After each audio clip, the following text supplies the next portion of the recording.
tiene más pecado? Y comenzaron todos sus hermanos a bajarse en los asientos y comenzaron a bajarse. Y la voy a tirar, y la voy a tirar hasta bailar, y la voy a tirar, Señor. Y todo el mundo cogía a los niños y los ponía frente así, para que no le cayera arriba. Y viene el pastor, a la una, la voy a tirar. Y cuando la tira, para mala suerte, choca del banco y viene, ¡pum! Y le cae al frente al pastor. Y dice, el rebote no vale, el rebote no vale.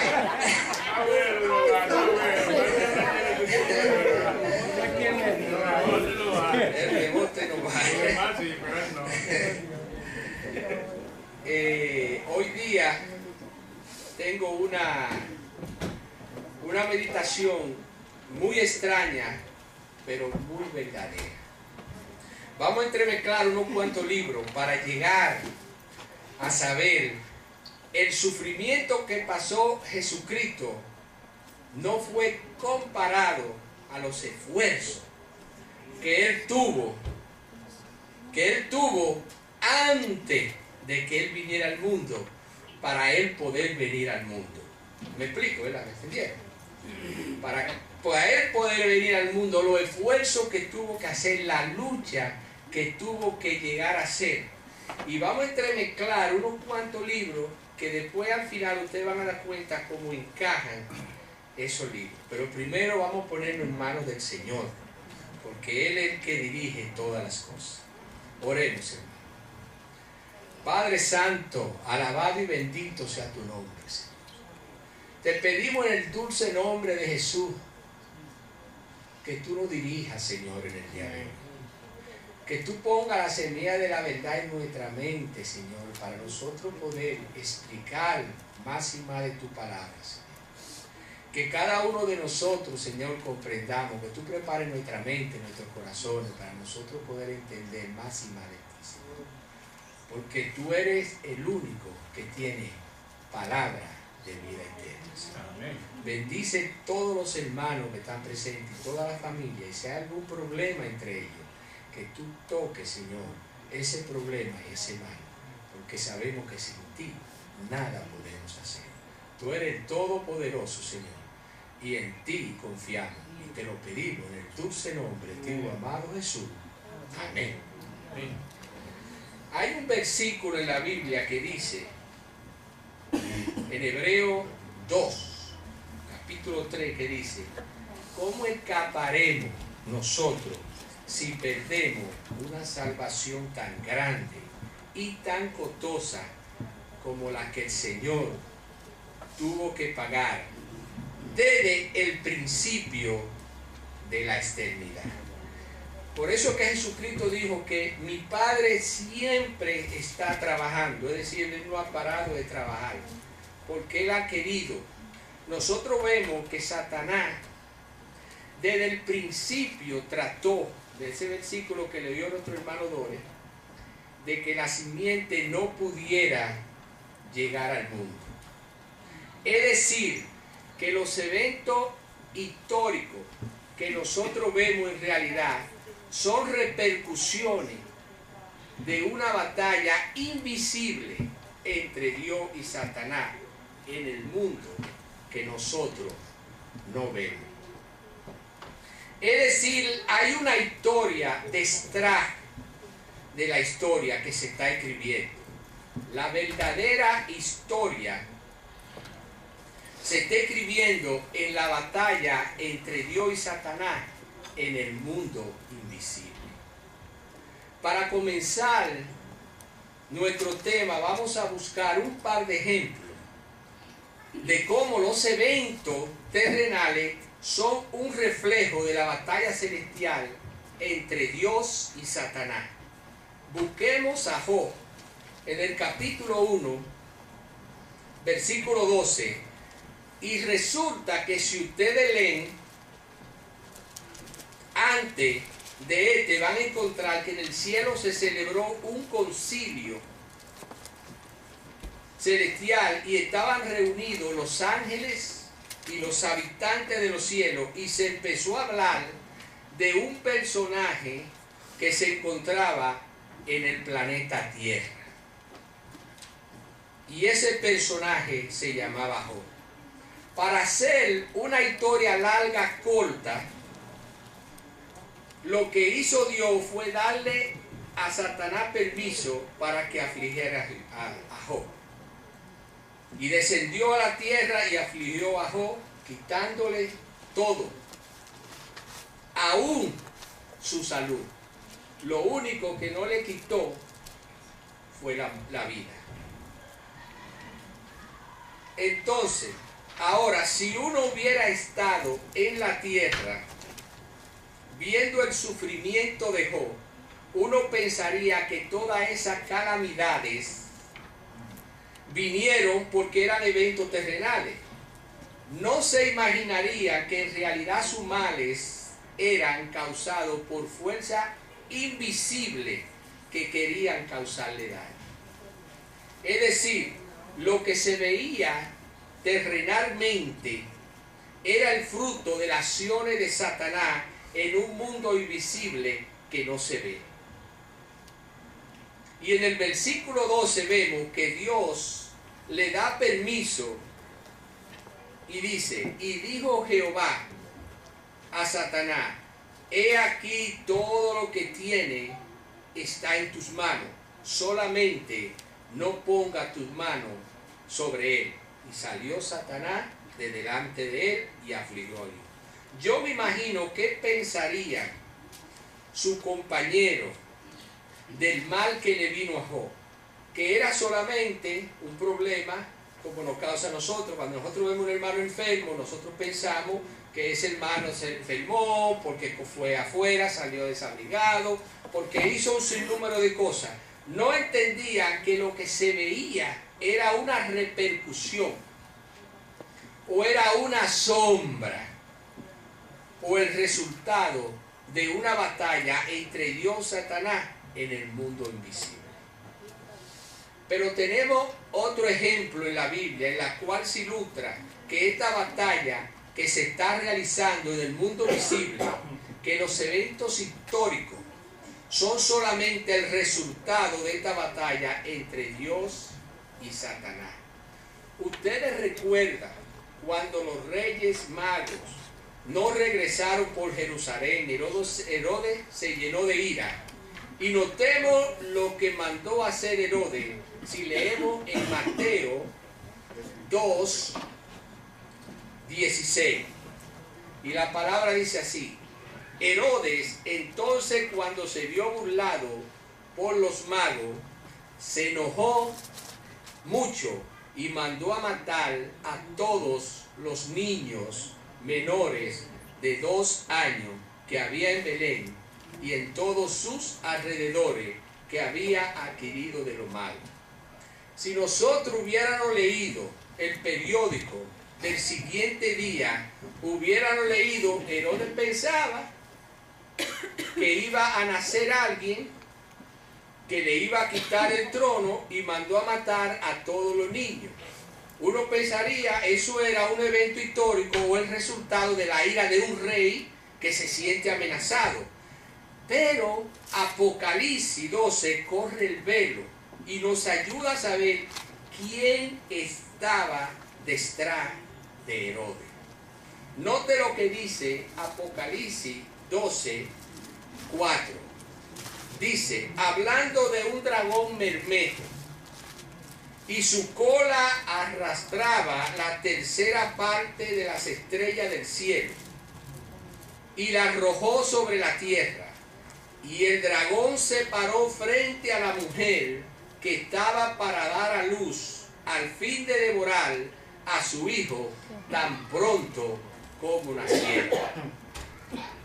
Yo me pregunto, ¿quién estaba detrás de Herodes?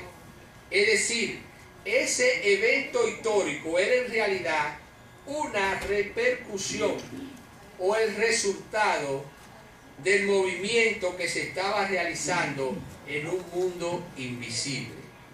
Y casi todos los eventos históricos hay que verlo desde esa perspectiva. Ahora vayan conmigo al libro de Génesis, en el versículo 1, capítulo 26, y hay 2 puntitos que vamos a estudiar aquí en esto. En Génesis dice, entonces dijo Dios, hagamos al hombre a nuestra imagen, conforme a nuestra semejanza, y señorees, es decir, y reine, y señoree. ¿En qué iba a reinar? En los peces del mar, en las aves de los cielos, y en la bestia, y en toda la tierra, y en todo animal que se arrastra en toda la tierra. Número 1, Adán fue creado rey, y en segundo, su esfera de dominio era el planeta Tierra. Note cómo el libro de los Salmos corrobora esta doble idea.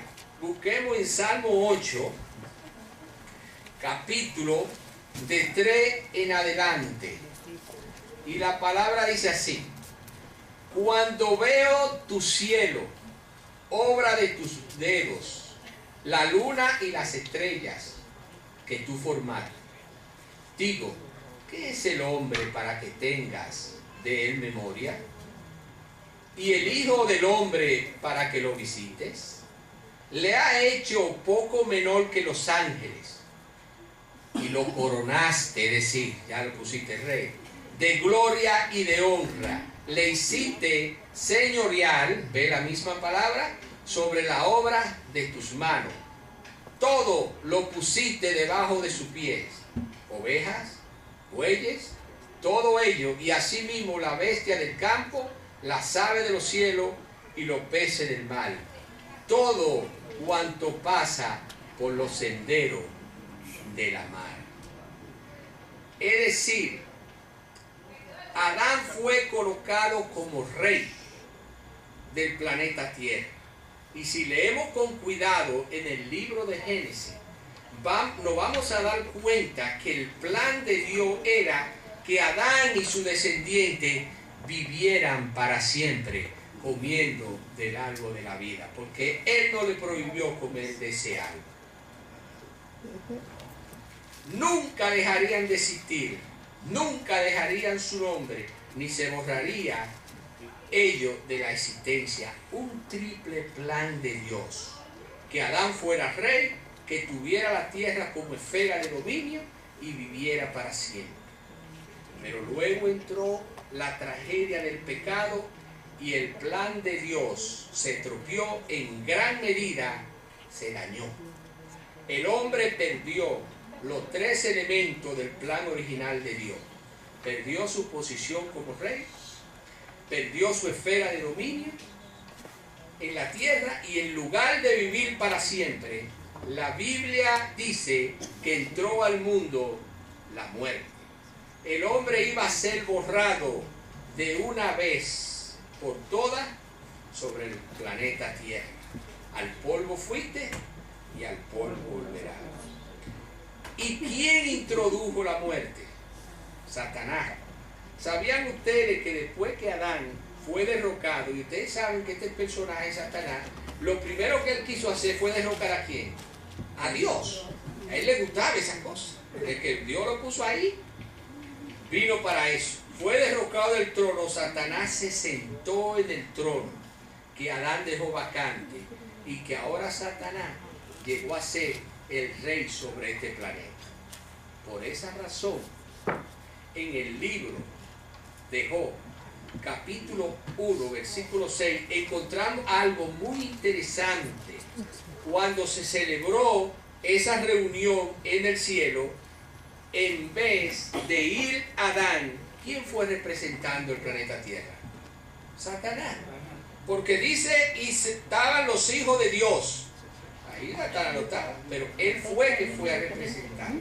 En vez de ir presentando quién, el planeta Tierra. Y noten lo que dice ahora, noten lo que dice el versículo. Dice, un día vinieron a presentarse delante de Jehová los hijos de Dios, entre los cuales vino también Satanás. Y luego en el versículo 7, Dios le pregunta, ¿de dónde viene? Porque se da cuenta que no es hijo de Dios. Y él dice, yo vengo de rodear la tierra y andar por ella. Es decir, yo vengo de supervisar mi territorio. ¿De quién era el territorio originalmente? De Adán. ¿Quién ocupaba el trono como rey? Adán. Pero ahora el dominio sobre el mundo llegó a estar bajo el control de Satanás. Note lo que dice el Evangelio según San Lucas, capítulo 4, versículo 6. Para que ustedes se den cuenta de que Satanás sí tomó el dominio y el reinado en este planeta. Dice el versículo 6, en la tentación de Jesús, cuando el diablo lo llevó a un alto monte, le dijo el diablo, y si ven en Mateo dice, te daré todos estos reinos. El diablo le dijo, a ti te daré toda esta potestad y la gloria de ellos, porque a mí me ha sido entregada y a quien yo quiero la doy. Es decir, los reinos de este mundo me han sido entregados y a mí y a quien yo quiero entrego esos reinos. Yo me pregunto, ¿quién le dio esos reinos a Satanás? Adán. El rey original, cuando se dejó vencer por Satanás, él dejó ser el rey y ahora el gobernante llegó a ser Satanás. Por esa razón es que en Juan 12:31 se le llama el príncipe de este mundo. Me gusta la versión en inglés 12:31 que dice The ruler of the world, el gobernante de este mundo va a ser echado fuera. Y está hablando de Satanás, Jesucristo. Es decir, el plan original de Dios para con la raza humana se estropeó, se dañó. Adán perdió su posición en la raza humana y la raza humana necesitaba urgentemente a un redentor. Necesitaba a alguien que recuperara el trono. Y es aquí que notamos en este texto tan especial el versículo que leyó nuestro hermano Dore en Génesis capítulo 3:15. Después que Adán perdió su posición, su territorio y se introdujo la mente, Dios desciende al huerto y le dice a la serpiente, y le habla a Satanás y le dice, tú le quitaste a Adán su territorio y introdujiste la muerte al mundo, pero yo quiero que tú sepas algo. Yo voy a mandar una simiente nacida de mujer. Te va a hacer la guerra a muerte. En el proceso de esa guerra, tú le vas a herir en el calcañar. Pero te voy a recordar una cosa, te va a salir bien caro eso. Porque él te va a pisar la cabeza. Te va a causar el dolor y te va a salir bien caro. Porque después que tuviera el calcañar, él te va a dar el golpe mortal. Cuando Satanás escuchó eso, dijo, bueno, mi vida está en peligro. Ahora sí yo tengo que abrir los ojos. Mi vida está en peligro y yo no puedo permitir de ninguna manera que esa simiente venga al mundo. Y nosotros hemos visto los resultados a través, como comenzó primero con Abel, quitándolo del medio, pero Dios vino y le puso a Set. Dice, ese plan no camina. Vamos a usar el plan B ahora. Voy a corromper lo que le gusta a los hombres, es que lo corrompa, le gusta ese dinerito y eso, ay, esas cosas. Y la mujer, y cosas, y ahí es que yo lo voy a ellos a corromper para que esa persona. Y nos damos cuenta que Satanás usó esos dos métodos para que no se cumpliera. Trató de matar a la simiente que se levantaba y segundo, trató de corromper el linaje de donde iba a venir la simiente. Entonces ahora vamos a estudiar en nuestro tema un libro muy fascinante en la Biblia.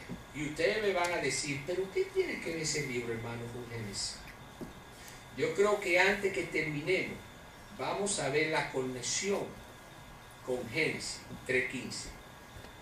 quise meter, por eso se hizo más largo el tema aquí, porque es bien interesante y nosotros vamos a ver por qué el tema central de la Biblia es Satanás odiando y atacando a Dios y Dios obrando para salvar a su pueblo. Ese es el tema central de la Biblia. Vamos a estudiar un librito pequeño, el libro de Ruth. Y quiero que vayan conmigo al libro de Ruth para tratar algunos de los elementos de esta conspiración secreta que se está realizando detrás del telón. Vamos a Ruth capítulo 1, versículo 2. Y aconteció en los días que gobernaban los jueces que hubo hambre en la tierra, y un varón de la tribu de Judá, importante, fue a morar a los campos de Moab, él y su mujer y 2 hijos suyos. El nombre de aquel varón era Elimelech, y el de su mujer Noemí, y el nombre de su hijo eran Malón y Kelión, efrateos de Belén de Judá. Llegaron pues a los campos de Moab y se quedaron allí. Hay algo muy interesante que está pasando aquí que no aparece en la superficie del texto. Yo no sé si ustedes sabían, pero Génesis 49:10 profetizó que el cetro, el gobierno de Judá, no iba a ser quitado de la tribu de Judá hasta que viniese aquel a quien le correspondía el trono. Es decir, el reinado gobierno, el trono en Israel, le iba a pertenecer a Judá desde que dio la profecía hasta cuando viniera Silón, el que trae la paz. Es decir, la simiente prometida. Ahora, la profecía de Génesis 49:10 se dio aproximadamente 1500 años antes de nacer Jesús. Es decir, que en ese momento ya el diablo sabía que el rey de Israel, el Salvador, iba a venir ¿de cuál tribu? De la tribu de Judá. Porque el diablo se fija cuando Dios da profecía. ¿Ustedes se dan cuenta que el diablo se fija? Nosotros, que somos los hijos de Dios, es que debemos de estarnos fijando en las cosas que están pasando en el mundo. ¿Usted ve lo que le pasó a los judíos aquella vez? Que por estar ellos de su propia concupiscencia, vino el Mesías y no se dieron cuenta, al contrario, fue ellos los que lo castigaron. Pero el diablo se da cuenta y pone nación y dice, el cetro va a permanecer en Judá hasta el momento de aquel que trae la paz. Él de una vez comienza a calcular hasta que venga la simiente prometida. Es decir, yo tengo que echarle ojo a la gente que viene de esa tribu. ¿Verdad? De una vez. Es interesante que Elimelech era de la tribu de Judá. Ahora la pregunta, ¿por qué razón fue que Elimelech tuvo que emigrar de Israel a Moab? Dicho sea de paso, Moab era una de las naciones más inicuas de la antigüedad. Ustedes recuerdan cuando Israel iba a entrar en la tierra prometida, que las mujeres de Moab se entremezclaron con los varones de Israel y corrompieron a Israel y murieron 24,000 varones en esa época porque se mezclaron con la ramera de Moab. Era una nación supremamente inicua. Entonces, ¿por qué razón es que Elimelech tuvo que emigrar a esa tierra? Tuvo que emigrar de Belén, de Éfrata, a la tierra de Moab. ¿Quién cree ustedes que no quería que estuviera en Belén, Éfrata, en la tierra de Judá? El diablo no quería que estuviera allí. Así que el diablo causó hambre en esa ciudad, una sequía, Y el diablo dice, esta familia no me conviene en Belén Éfrata, no me conviene que esté en Judá.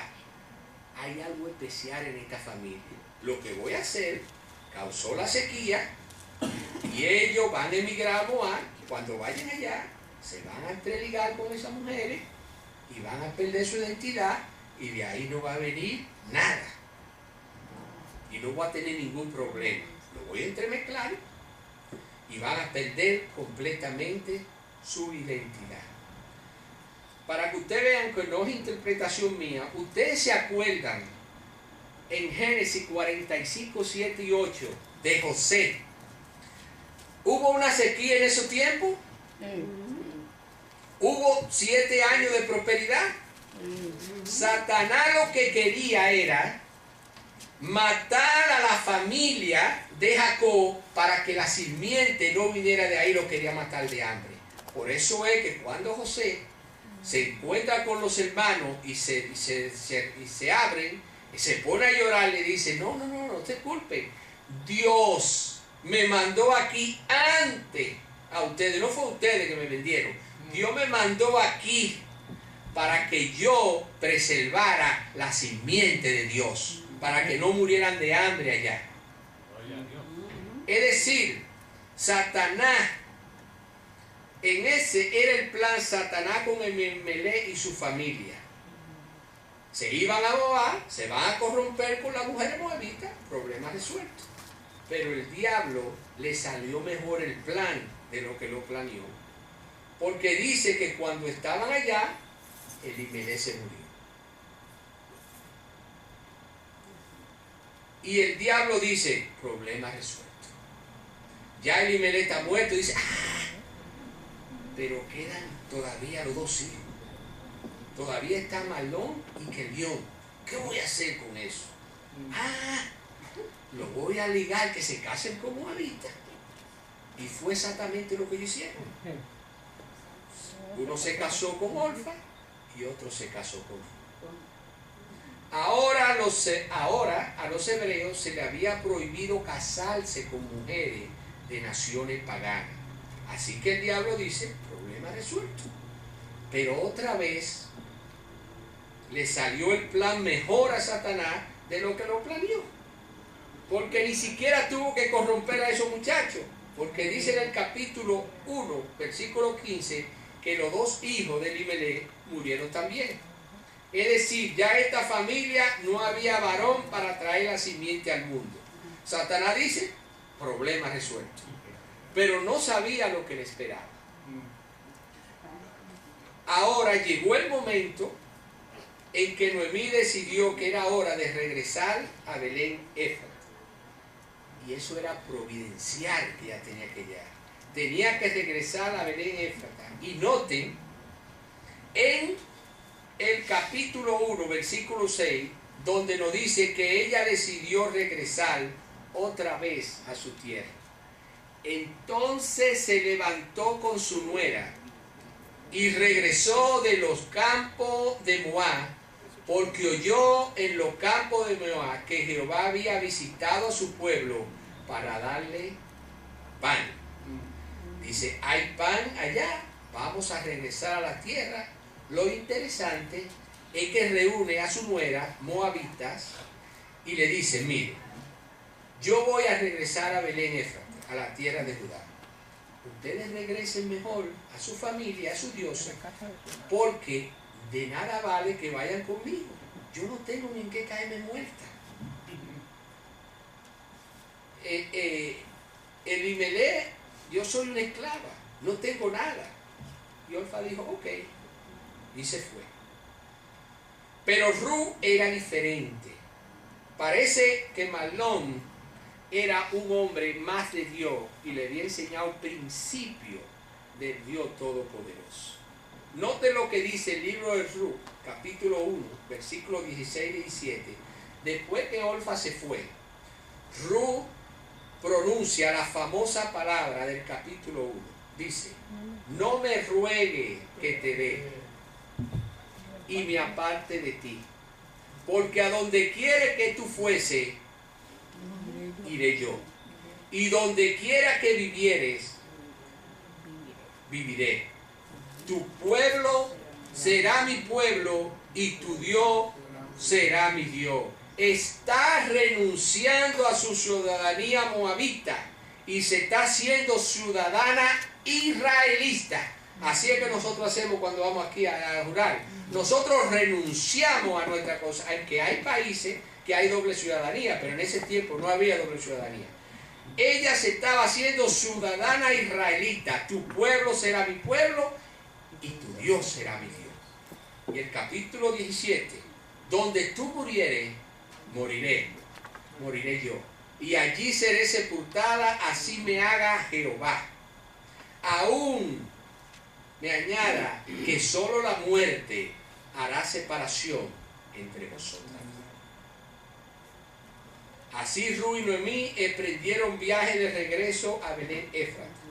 Ahora Ru era israelita, se incorporó al pueblo escogido de Dios y había dejado de ser moabita. Cuando llegaron a Belén Éfrata de Judá, la gente reconoció a Noemí. Y quiero que noten cómo lo relata en el capítulo 1, versículos 19 y 21. Dice la palabra de Dios así: anduvieron ellas dos hasta que llegaron a Belén, y aconteció que habiendo entrado en Belén, toda la ciudad se conmovió por causa de ella. Toda la gente decía: ¿no es esta Noemí? Y ella les respondía: no me llaméis Noemí, sino llamadme Mara, porque en grande amargura me ha puesto el Todopoderoso. Podríamos decir que era una vieja amargada, ¿verdad? Estaba renegando mucho. En el versículo 21 dice: yo me fui llena, pero Jehová me ha vuelto con la mano vacía. ¿Por qué me llamaréis Noemí? Ya que Jehová ha dado testimonio contra mí y el Todopoderoso me ha afligido. ¿A quién le estaba echando la culpa de la situación? A Dios. Dice: no tengo herencia, soy una sierva, no hay nadie que perpetúe mi nombre, de mi familia. ¿Por qué yo tengo que estar feliz? Si tan solo hubiera entendido el plan que tenía Dios, no hubiera renegado contra Dios. Nos dice en el capítulo 1, versículo 22, que llegaron en la época de la cosecha de la cebada. Y así volvió Noemí y Ru la moabita, su nuera, con ella, volvió de los campos de Moab. Y llegaron a Belén al comienzo de la siega de cebada. ¿Ustedes creen que fue coincidencia que llegaron precisamente en la época de la siega de cebada, cuando se estaba cosechando? En absoluto. Toda esta historia estaba viendo Dios moviendo providencialmente. Dios tenía un plan. Satanás tiene un plan y dice: para Judá se van, para Moab se van, y allá se corrompen con las mujeres de Moab. Oh, pero me salió mejor, dice él. Ahora ya murieron y problemas resueltos. Aquí Dios permitió que él impulsara a esa familia allá, porque Dios tiene un plan muy especial. Y noten lo que dice el versículo, capítulo 2, versículo 1 al 2. Tenía Noemí un pariente de su marido. ¿Un qué? Un pariente de su marido, importante. Hombre rico de la familia de Elimelech, el cual se llamaba Booz. Y Ru la moabita dijo a Noemí: te ruego que me deje ir al campo a recoger espigas. No fue Noemí que la mandó y le dijo: mira, si tú quieres ver allá, porque tú estás bastante buena y este tipo te puede enamorar y cosas así. No, fue ella misma que le dijo a Noemí: te ruego que me deje ir a recoger espigas en pos de aquel cuyos ojos hallaré gracia. Y ella le respondió: ve, hija mía. Ahora, lo que iba a hacer Ru era venir detrás de los segadores a recoger la espiga que quedara. Usted sabe que en la ley judía antes, cuando había una cosecha en el campo, no se le permitía al dueño de la finca recoger toda la cosecha. Tenía que dejar, si era plátano, algunos platanitos por ahí, para que vinieran los pobres después a recoger lo que había dejado para poder comer. Y eso fue lo que hizo Noemí. Nosotros vemos la situación mala que tenía. Fue a recoger la espiga que quedaba. ¿De quién era la finca? De Booz. ¿Y quién era Booz? ¿Un familiar de quién? De Elimelech. Nos preguntamos, ¿por qué es importante esto? Escuchen bien. Según la ley hebrea, la ley de los judíos, se podía recuperar la herencia perdida que se había vendido, que Elimelech había vendido, y cuando se fue a Moab podía recobrar la herencia perdida. Noemí podía ser dueña de su heredad y el nombre de la familia perpetual si un familiar cercano pagara el precio para comprar lo que se había perdido. Pero vamos a estudiar un chin la ley de esta ley, de verdad, que dice aquí. Vamos a ir a Levítico 25:25. La ley de redención dice: cuando tu hermano empobrecieres y vendiere algo de su posesión, entonces su pariente más cercano vendrá y rescatará lo que su hermano hubiera vendido. Después de que se hubiera vendido, podrá ser rescatado uno de su hermano o rescatarlo un tío. ¿Cómo se podía recuperar el familiar más cercano? Pagaba el precio, compraba de nuevo lo que había perdido. Era la única forma de recuperar la herencia, si un familiar cercano pagara el precio. Miremos a Deuteronomio 25:5, dice que si un marido moría sin hijo y los hijos se morían, el pariente más cercano tenía que casarse con la esposa del difunto para perpetuar el nombre de la familia.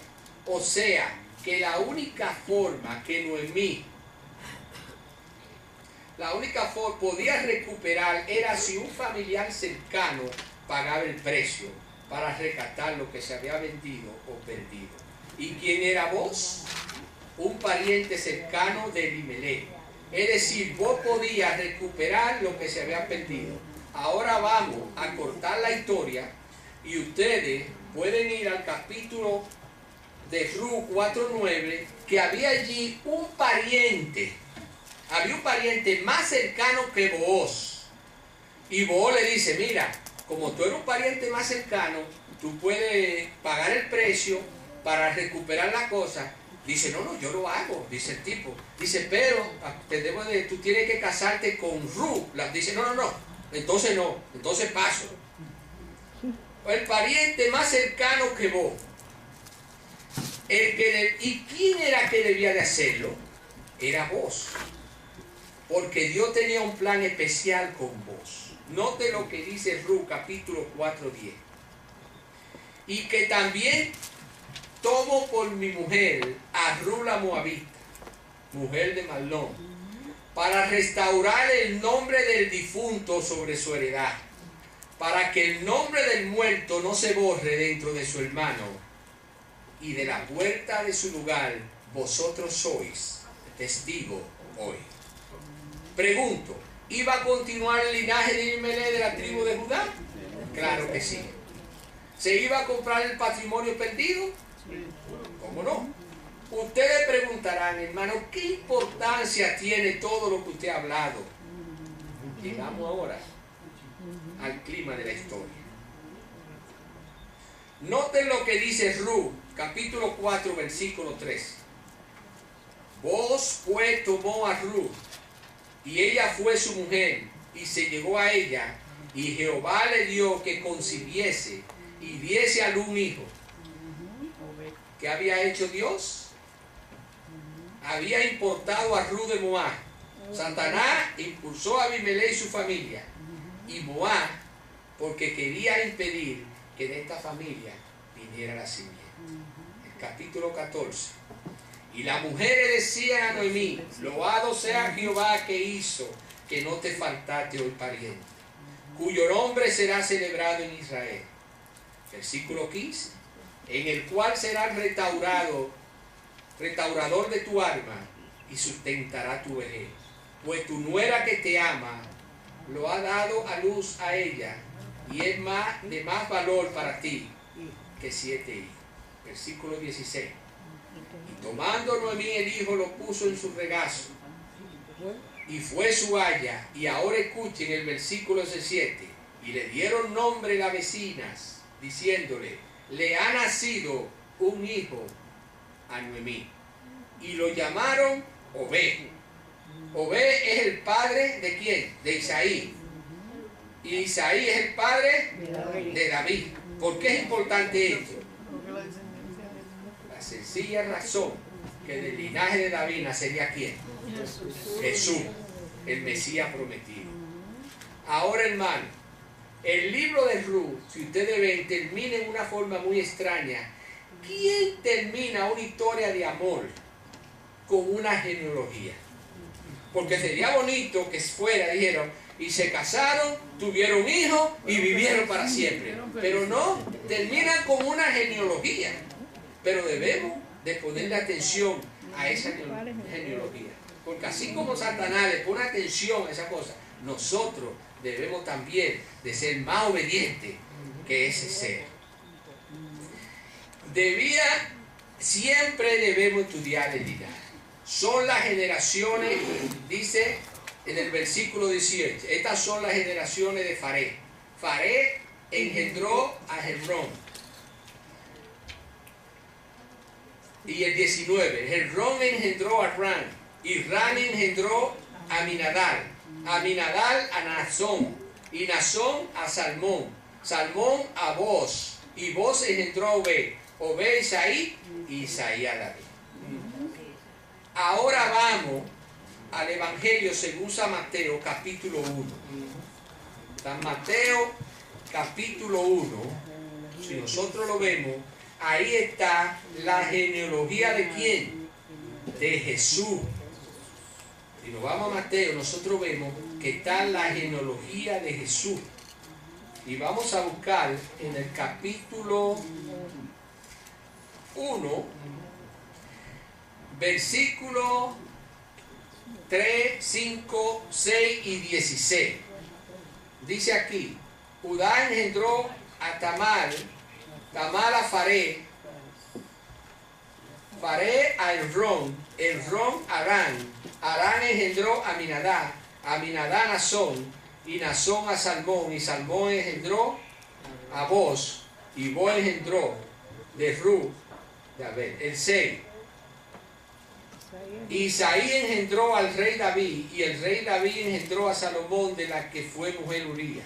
Y el 16 dice, y Jacob engendró a José, marido de María, de la cual nació Jesús.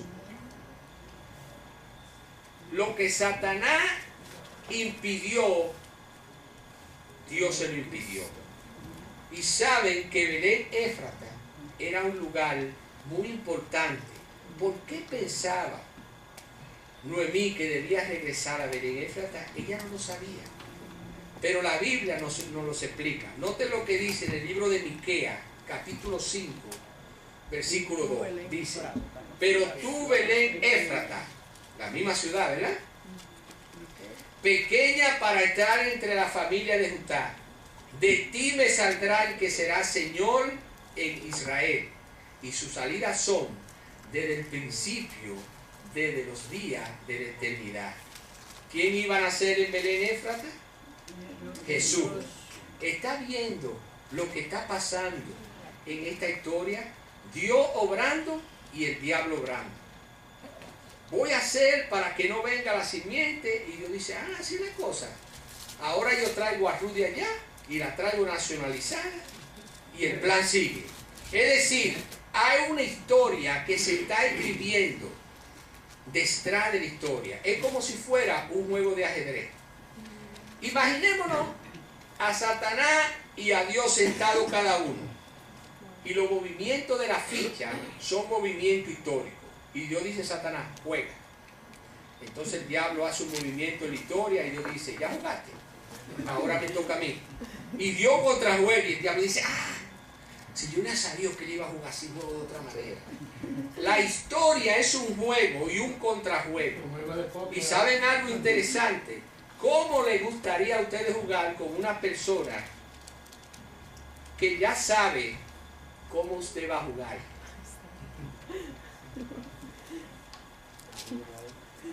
¿Cómo usted va a hacer la jugada? Toda la jugada que va a hacer el otro no podía perder.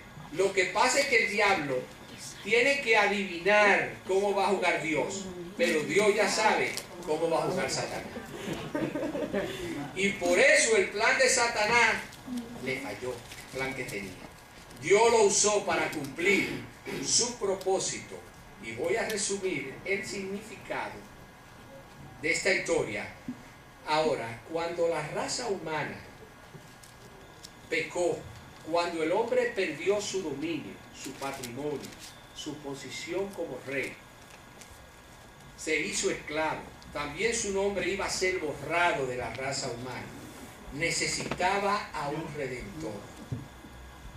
Necesitaba un pariente cercano que rescatara lo que se había perdido.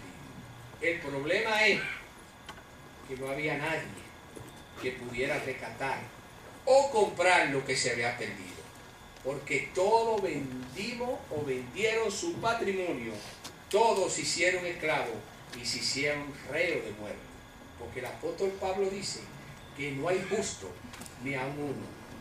Y en el 3:23 dice, por cual todos pecaron, están destituidos de la gloria de Dios. No había nadie en la raza humana que pagara el precio para rescatar la tierra, para devolverle al hombre el trono, para perpetuar el nombre y su existencia. La raza humana necesitaba a un redentor, pero de la raza humana no había nadie. Entonces, ¿qué podía hacer Dios si no había nadie aquí? Y una pregunta. Antes que Jesús viniera al mundo, ¿era miembro de nuestra familia? No. No era miembro de nuestra familia. Cuando estaba en el cielo como Dios, ¿podía ser miembro de nuestra familia? No. Es decir, aquí todos nosotros somos humanos y no podríamos. Jesús, antes de encarnarse a hombre, no podía cumplir las leyes de la redención, no solo porque dice la Biblia que solo un pariente que cercano podía pagar el precio para poderlo librarnos a nuestra familia. Por esa razón es que la Biblia nos dice en Juan capítulo 1:14 que aquel verbo que era Dios de otra familia se hizo carne y llegó a ser miembro de nuestra familia.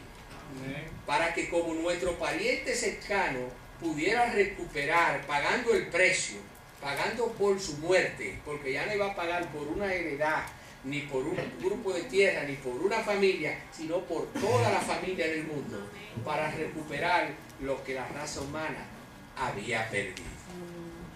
Es decir, el que no era miembro de nuestra familia se hizo miembro de nuestra familia. Amén. Y Jesús es un personaje diferente a cualquiera del universo, porque Él es Dios y es hombre. Y antes de venir a la tierra pertenecía a la familia de Dios. Y luego cuando se encarnó, se hizo miembro de nuestra familia. Amén. Para poder pagar el precio y rescatar el patrimonio perdido, para librarnos de la servidumbre y colocarnos de nuevo en el trono, para perpetuar nuestra existencia por la eternidad, cuando éramos reos de muerte. Mire si era especial, que si leemos Apocalipsis 22:16, dice algo interesante de Jesucristo. Dice, yo Jesús, he enviado mi ángel para daros testimonio de estas cosas en la iglesia. Yo soy, sabemos que Él es yo soy la raíz y el linaje de David. la estrella resplandeciente de la mañana. Nota, él dice que él es la raíz y el linaje de Jesús. Es padre de David y hijo de David. Si yo le preguntaría, por ejemplo, a Leo, a cualquiera que tiene un hijo, ¿es usted el padre o el hijo de su hijo? Leo me va a decir, hermano, sea ridículo. ¿Cómo yo voy a ser padre y hijo de él? ¿O es hijo o es padre? Usted me va a decir. Pero Jesús es la raíz y el linaje, porque Jesús cuando creó a Adán, más adelante vino David. Pero cuando Jesús nació a este mundo, nació como hijo de David, es decir, él es padre de David como Dios y hijo de David como hombre. Lo mismo sucede con Abraham.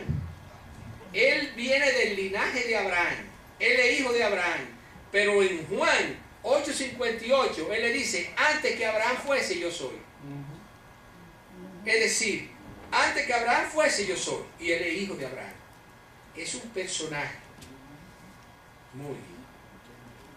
Jesús pagó el precio para rescatar el patrimonio perdido. Jesús pagó el precio para recuperar el trono que Adán había perdido. Jesús pagó el precio para que nuestro nombre no sea borrado. No solo el nombre, sino para que nosotros pudiéramos vivir para siempre y nuestro nombre quede grabado en el libro de la vida. Es decir, nosotros vemos ahora esa conexión y esa lucha que había de que Dios estaba manejando allá mismo a Elimelech para que no pudiera desaparecer, para que Jesucristo viniera, para que nuestra existencia siempre perdurara. La Biblia es una lucha entre Dios y Satanás, y esos eventos que se están haciendo de extra, nosotros lo estamos viendo hoy día aquí para beneficio de nosotros. Y para terminar, vamos a leer Hebreo capítulo 2, versículo 14 al 15. Le voy a pedir a un hermano que me lo lea para terminar, para que vean la importancia que tiene nuestro Señor Jesucristo y el sacrificio tan grande que Él hizo desde toda la eternidad para que nosotros hoy día pudiéramos estar sentados aquí adorando y glorificando su santo nombre. Un hermano, Hebreo capítulo 2, versículos 14 y 15. No está la hermana Blanquita, ¿verdad? Así que, por cuanto los hijos participantes de carne y sangre, así por cuanto los hijos participaron de carne y sangre, él también participó de lo mismo, para destruir por medio de la muerte al que tenía el imperio de la muerte, esto es el diablo, y librar a todos los que en el temor de la muerte estaban durante la vida sujetos a servidumbre. Amén. Vemos, hermano, como Dios desde toda la eternidad ha estado elaborando ese plan, esa lucha constante que todavía tiene, porque todavía no ha acabado, todavía tiene esa lucha para librarnos a nosotros de todos los males y de todas las cosas, porque Él prometió, yo estaré con ustedes hasta el fin del mundo. Que el Señor nos bendiga y nos continúe bendiciendo. Amén.